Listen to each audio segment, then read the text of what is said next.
Et la situation en RDC, on continue à en parler avec le ministre congolais de la Communication et porte-parole du gouvernement. Patrick Mouyaya, bonsoir. Vous êtes en direct de Bonsoir. Genève. La solution militaire ne suffit pas, dit Joseph Kabila, contre l'avancée de l'AFC M23 soutenue par Kigali. Le pouvoir n'est toujours pas d'accord avec cette sortie de l'ancien président congolais. Ce n'est pas à nous d'être d'accord ou pas. Nous sommes dans un pays, République démocratique du Congo. Tout le monde a le droit de s'exprimer. Mais au regard de la situation actuelle du drame que connaissent nos populations dans l'Est spécifiquement, c'est pas dans des postures politiciennes qu'un ancien chef d'État devrait sortir.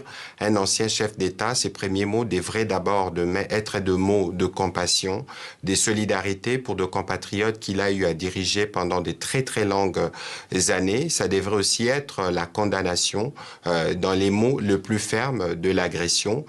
Sa sortie, lui qui est coutumier du silence, ressemble à ce que tous les Congolais ont dit, ont pensé, qui vient légitimer une guerre d'agression qui est pourtant démontrée par les rapports des Nations Unies et par tous les rapports des pays occidentaux, sans compter les rapports de nos propres services.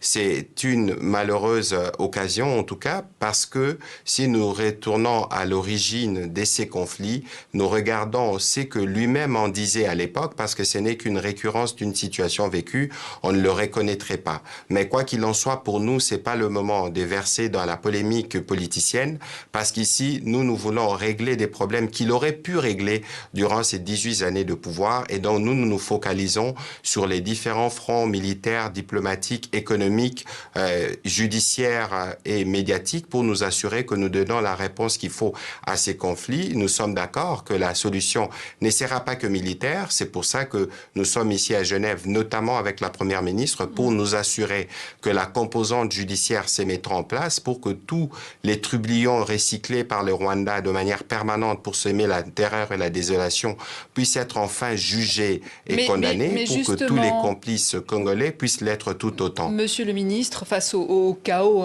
qui règne dans l'Est de la RDC, où la gestion des déplacés internes qui devient de plus en plus difficile, plus de 7000 morts depuis janvier, environ 700 000 déplacés depuis 2023, toujours pas de négociation avec le M23, le dialogue est toujours la ligne rouge à ne pas franchir.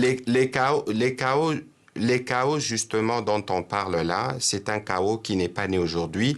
Et il y a bien des choses qui auraient pu être faites par les passés pour éviter les chaos que nous connaissons aujourd'hui. Mais les choses se sont accélérées ces dernières semaines. Qui sont faits. Les choses se sont accélérées justement parce que le Rwanda, dans sa quête permanente de mettre la main sur l'Est de la RDC, continuer les processus de pillage, comme des coutumes, depuis 1996, a trouvé des pantins avec lesquels il collabore pour tuer et massacrer de Congolais. Ceci dit, nous, le président de la République l'a dit et redit, nous sommes disposés à dialoguer. Pour autant que cela, ça se fait dans les cadres de ce qui avait été convenu. Mais nous étions avec le Rwanda à Luanda. Nous étions avec le Rwanda à Luanda. Au 15 décembre, le président Kagame ne s'est pas présenté.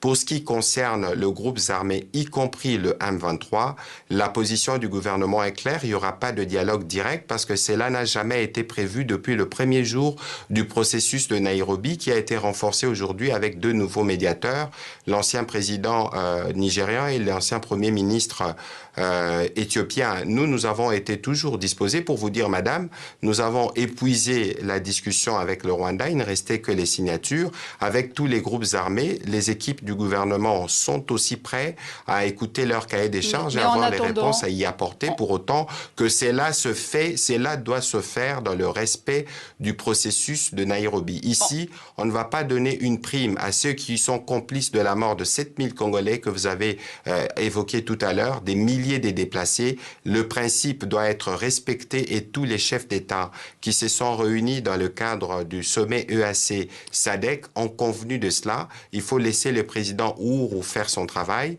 Le président Uhuru, au terme de son travail, versera son rapport au gouvernement, versera le rapport au gouvernement et en ce moment-là, nous tirerons les conséquences. Vous parliez de concret tout à l'heure. En quelques jours, l'AFC M23 a fait une avancée fulgurante dans le Nord Kivu, dans le Sud Kivu. Je ne souhaiterais plus que vous parlez de l'AFC M23, c'est le Rwanda qui opère.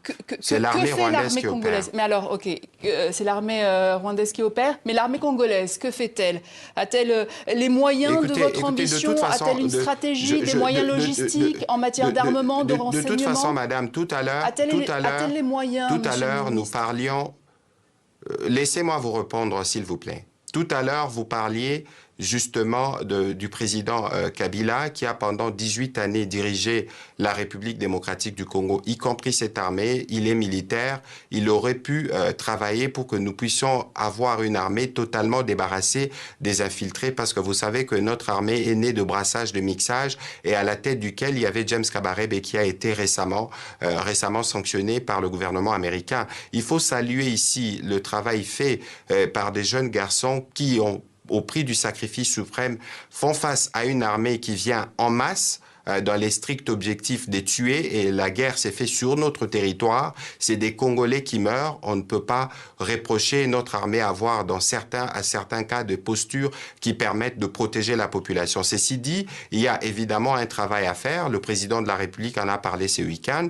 Des conséquences seront tirées et nous continuerons à renforcer nos forces armées pour être en mesure de faire face à toutes les menaces. Aujourd'hui, nous sommes en face du Rwanda, et c'est pourquoi l'Union européenne s'est prononcée aujourd'hui à la suite du Conseil de sécurité des Nations Unies ou du Haut Conseil pour les droits de l'homme ou du gouvernement américain. Il y a une unanimité pour condamner les agissements du Rwanda, et il y a une unanimité pour demander immédiatement un cessez-le-feu, et il y a une unanimité pour ouvrir un couloir humanitaire pour nous permettre de venir au secours de plus de 4000 Congolais blessés, de finir de dénombrer les Congolais qui sont morts et d'enterrer ceux qui sont encore pour le moment dans les morgues. C'est des situations bien dramatiques qui nous préoccupent au plus haut point et pour lesquelles nous travaillons à apporter des solutions. Vous savez aujourd'hui que toute forme de critique à Goma est éteinte par les armes.